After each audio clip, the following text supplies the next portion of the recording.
Hey guys, what is up? So for today, we are going to cook Pancit Canton. And for our ingredients, of course, dapat bumili tayo ng Pancit Canton. Ayan siya.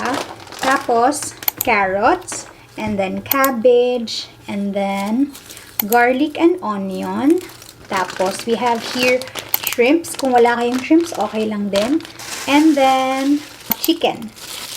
So, ito kahit anong part ng chicken. Ito lang kasi meron ako sa ref. Isa lang yung gagamitin ko since I will only be cooking for one. Ako lang po mag-isa. Baka hindi ko maubos. For our seasoning, of course, we need soy sauce, oyster sauce. Kung wala kayong oyster sauce, pwede namang soy sauce lang, toyo, at brown sugar. Kung wala kayong oyster sauce. Salt, pepper. So, let's start!